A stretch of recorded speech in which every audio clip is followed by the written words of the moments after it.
A prawn cocktail with caviar. Prawn cocktail, massive in the 80s. It's about time for a revival. Well, Kajagoogoo were big too, just saying. Love a prawn cocktail.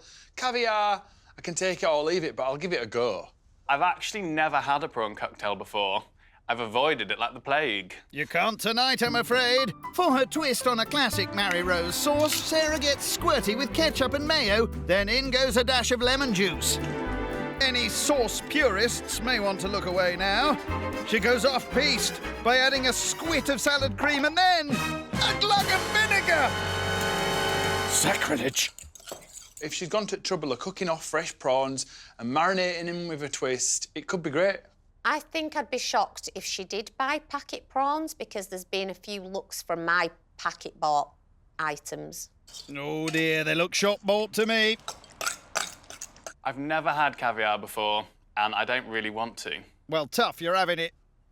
This is my caviar, which is sustainably sourced because it's not actually made from fishy eggs. It's just herring made into little tiny balls. It's still fishy, though.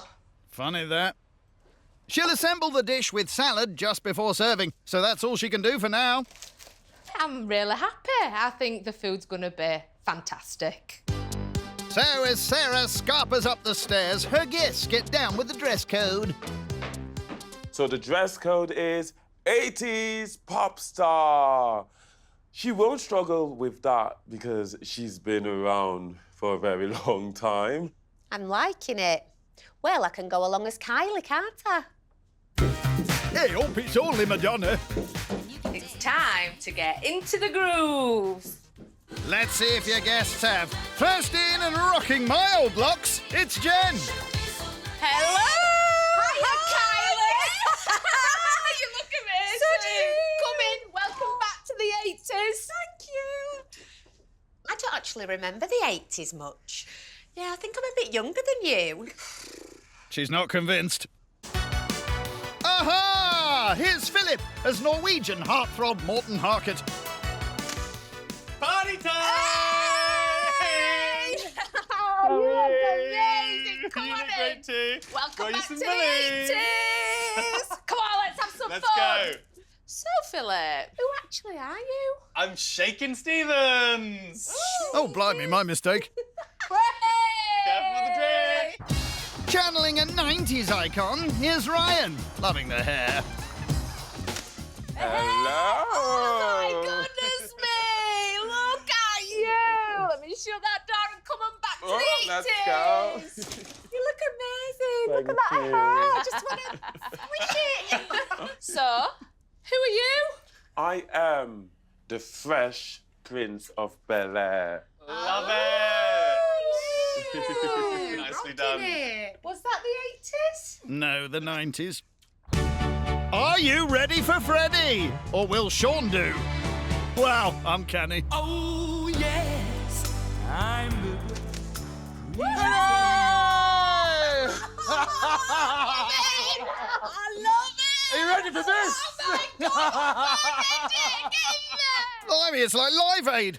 It's Kylie Minogue! Especially for you. Oh, babe, man. It's to the last night of the week. Let's make it a good one. Right. Bit of salad, tomato and cucumber, just to freshen things up. On goes a dollop of saucy shellfish. A big fat one on the end.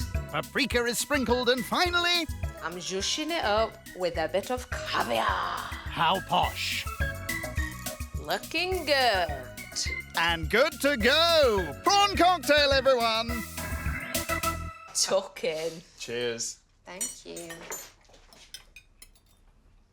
Them big ones on edge are really expensive, so you want to get one of them. Meanie. What's the orange stuff on the top? A little bit of paprika. It really classic in the 80s to put a bit on top of your prawn cocktail. It's not as fishy tasting as I thought it might be. I don't know if I like the texture though. Yeah.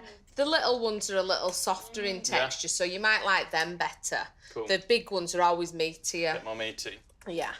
I gave it a go, I tried it, and to be honest, it wasn't that bad fish-wise, but it was just a little bit bland and the textures weren't very nice. Try some of the caviar, Jen. I'm so sorry, Sarah. I've got like a fear of small dots and balls, and I just can't do it. I think you've ruined a good prawn cocktail by putting that on my plate. I would have loved it if she'd have not put the caviar on there. It just really put me off. As an 80s baby, this is a little bit of magic for me. Prawn cocktail, big tick. Thank you very much. Oh, I'm glad you like it, Sean. I am. I have a question. What have you actually done apart slapping it on a plate? Bit blunt. Oh, well, this is just how we served it in 80s. I'm sorry you weren't there. It is quite simplistic, Sarah. There's not much cooking gone into it. I think this week you've been quite critical over asking people whether they've cooked their own food or made their own bread. I was expecting maybe a little bit more. Yeah, I think rest of my menu does enough that this is just what it needs to be. I did not know that Jen had so much spice until tonight. I was just sitting down relaxing like I don't have nothing to do. She's doing everything for me. I absolutely loved it. I thought, yes, I can get my own back here. Starter scoffed. Time for some snip chat. What inspired you to become a hairdresser? I think it must run through my veins. Hair? As a kid, none of my dolls had hair. I used to chop them all. Chop, chop, chop. And I thought, do you know, my mum mentioned taking me to hairdressers, and I thought, I could have a go at that. So I sat with a mirror, I went snippety, snippety, snippety, snip, and cut all my own hair off. Oh, my. Do you want to see? Yes, please. Have you got a picture? I have actually. Big canvas. Are you ready? Go on. Yep. Oh! You look like Jack D. Anybody else would be devastated? It was my school picture as well. And I was so chuffed. I'm like... I was going to book in for a trim with Sarah, but I'm not so sure now I've seen that picture. She looks so cute on that picture, but I would never go towards her to do my hair. I'll run the other way. She's got better since then. Oh, do you fancy fitting me in for a beauty treatment tonight? Why not? Back crack and sack? Excuse me? She should be so lucky. Yeah, very good. I knew that starter was risky. I know it's simple and understated, but I wanted to bring the 80s, no matter how simple it was.